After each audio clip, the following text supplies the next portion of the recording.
mobile కదా మన తోడికి అయ్యా బలపక్షమని కూడా చిన్నగానే జ్ఞాపం చేసుకో తగ్గింది పూర్తిగా అని కెమెరా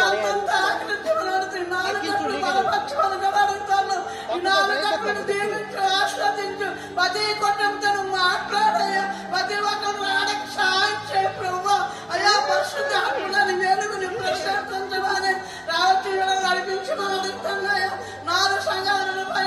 పైన తోడుకుంటాయా అయ్యా వందనాలు చూస్తున్నాయన ఇది శుద్ధించి కనపరచడానికి ఆరాధించడానికి కొనడానికి ఆత్మగా సత్యంగా వచ్చాక ఆనంద వరాసంగా ప్రభు నిన్ను ఆరాధనలో మీరుండండి నాయన సాక్ష్యంలో మీరుండండి తండ్రి మీ చెల్లించుకుంటున్నాను మీ కుమారుడికి ఏర్పరచుకున్నారు కాబట్టి ప్రభు తండ్రి ఏ వాక్యం అయితే నాయన ఇక్కడ నన్ను మమ్మల్ని ఈ ప్రజల్ని నాయన వెల్లడి చెయ్యాలనుకుంటున్నారా నాయన ఆ వాక్యంతో ప్రతి ఒక్కరు బలపడాలి తండ్రి నాయన ఆ వాక్యం నాయన వెనుగలే చెవులు గ్రహింపే శక్తి ప్రతి ఒక్క బిడ్డకి ఇవ్వండి తండ్రి నాయన యేసు మీకు వందనాలు స్తోత్రములు చెల్లించుకుంటున్నాం ప్రభు తండ్రి నాయన